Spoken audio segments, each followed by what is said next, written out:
Hi everyone, Alex from AutoStore here. So this is episode 7 of How to Design an AutoStore, and this week we're continuing with module 4 and on to the Carousel Port.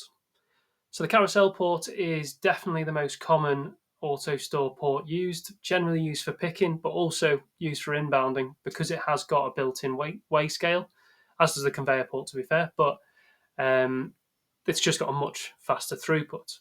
So we see the carousel port used for a number of different processes, anything from pick and pack, pick and pass, inbounding, put walls, to AMRs, to conveyors. There's loads of different kinds of ancillary equipment used with the AutoStore port. So in terms of the throughputs, so for a pick and pack, we see probably around 200 to 210 bin presentations per hour or lines per hour picked. So still pretty quick. That's per person per port.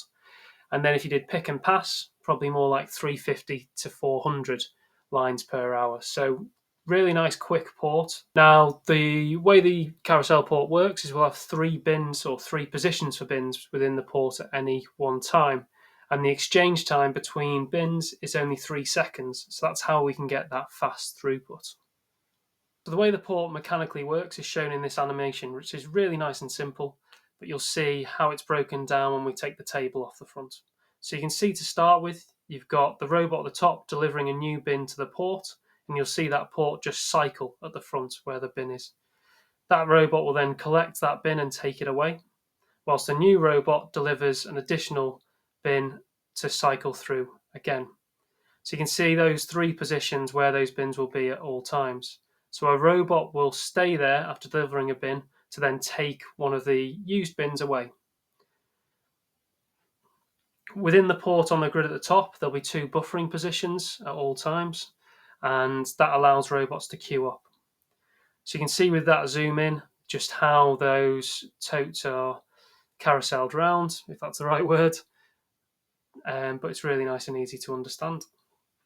So on the front of the port, you've got that table, and that can be used for packing, for folding clothes. You can also fit a conveyor across the back of it, and makes the port really flexible.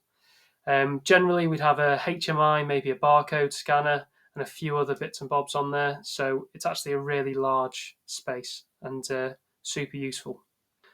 So that's it for the carousel port. It's the most commonly used AutoStore port globally. What I'm going to do in the description is just put 3 links to some YouTube videos, one for a pick and pack, one for a pick and pass, and then one for picking to a put wall.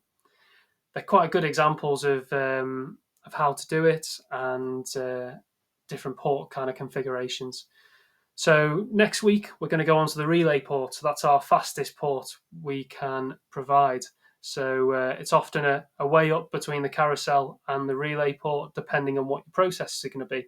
So I'll go through the relay port next week, and then I'll do a comparison between the two, maybe the week after. But see you then. Cheers.